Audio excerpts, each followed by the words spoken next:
ഇനി സോയ എങ്ങനെ തയ്യാറാക്കിയാലും ഇഷ്ടപ്പെടാത്തവർക്കൊക്കെ ഇങ്ങനെയൊന്ന് തയ്യാറാക്കി നോക്ക്, തീർച്ചയായും ഇഷ്ടപ്പെടും. ഒരു സോയ റൈസിൻ്റെ റെസിപ്പിയാണ്. അപ്പോൾ അതെങ്ങനെയെന്ന് നോക്കാം.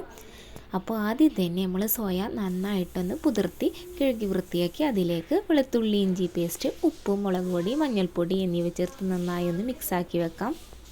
ഇത് നന്നായിട്ടൊന്ന് ഫ്രൈ ചെയ്തെടുക്കേണ്ടതുണ്ട്. ഞാൻ ഫ്രൈ ചെയ്തെടുത്തപ്പോൾ അല്പം ഒന്ന് കരിഞ്ഞു പോയി. അത് കുഴപ്പമില്ല, ടേസ്റ്റിന് യാതൊരു വ്യത്യാസം ഉണ്ടാവില്ല. അപ്പോൾ ഒരു കുക്കർ വെച്ച് അതിലേക്ക് നെയ്യോ എണ്ണയോ ചേർത്ത് കറുവപ്പട്ട, ഗ്രാമ്പൂ, ഏലക്കായ, ഒരു വലിയ സവാളയും ചേർത്ത് നന്നായിട്ടൊന്ന് വഴറ്റിയെടുക്കാം. ഇനി ഇതിലേക്ക് വെളുത്തുള്ളി ഇഞ്ചി ഒന്ന് ചതച്ചതും അല്പം ഉപ്പും ഒരു വലിയ തക്കാളിയും ചേർത്ത് നന്നായിട്ടൊന്ന് വഴറ്റിയെടുക്കാവുന്നതാണ്. നന്നായിട്ടൊന്ന് വഴന്നു വന്നാൽ തന്നെ നമുക്ക് മസാലപ്പൊടികൾ ചേർത്ത് കൊടുക്കാം.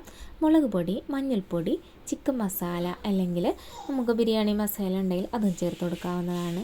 ഇവയെല്ലാം ചേർത്ത് ഒന്ന് പച്ചമണം മാറുന്നത് വരെ വഴറ്റിയെടുക്കാം. ഇനി നമ്മൾ നേരത്തെ ഫ്രൈ ചെയ്തെടുത്ത സോയയും ചേർത്തിട്ട് നന്നായിട്ടൊന്ന് വഴറ്റി തന്നെ എടുക്കാം. ഇനി നമുക്ക് റൈസ് ചേർത്ത് കൊടുക്കാവുന്നതാണ്. ഞാനിപ്പോൾ ബിരിയാണിയുടെ റൈസാണ് ചേർത്ത് കൊടുക്കുന്നത്. ഒരു ഗ്ലാസ് അരി കഴുകി വൃത്തിയാക്കി ഇതിലേക്ക് ചേർത്ത് നന്നായിട്ടൊന്ന് മിക്സാക്കി എടുക്കാം. ഒരു 3 മിനിറ്റോളം മിക്സ് ചെയ്താൽ മതിയാകും. ഇനി നമുക്ക് ഇതിലേക്ക് വെള്ളം ചേർത്ത് കൊടുക്കാം. ഒരു ഗ്ലാസ് അരിക്ക് 2 ഗ്ലാസ് വെള്ളം എന്ന കണക്കിൽ ചെറിയ ചൂടുള്ള വെള്ളമാണ് ഇവിടെ ചേർത്ത് കൊടുക്കുന്നത്.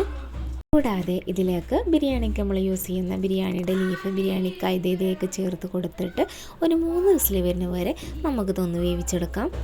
അപ്പോൾ നമ്മൾ റൈസ് ഇതാ നന്നായിട്ട് പെർഫെക്റ്റായിട്ട് തന്നെ വെന്ത് കിട്ടിയിട്ടുണ്ട്. അപ്പോൾ സോയ ഒന്ന് കളർ വ്യത്യാസം വന്നിട്ടുണ്ടെങ്കിലും ടേസ്റ്റിന് യാതൊരു കുഴപ്പമില്ല, അടിപൊളി ടേസ്റ്റാണ്. അപ്പോൾ എല്ലാവരും ഒന്ന് ട്രൈ ആക്കിക്കോളൂ.